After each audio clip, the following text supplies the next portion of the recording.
เบ็ดกำลังถือปลาเครื่องเยอะเนาะสหายเรากำลังหาพี่เอาเบ็ดมะกอกบอกหรือว่าเอ็นเด้อโอ้เอาเบ็ดกอกเอาขึ้นมาแล้วโอ้ตายเลยหน้าเสือคือตรงเสือมันตอนนี้เนาะกำลังดึงมากกำลังดึงมาแย่มาลากมาเข้ากองสแนนโอ้ครับของลูกประมาณนี้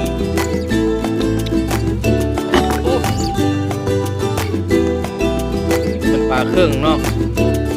หายเอาขมัน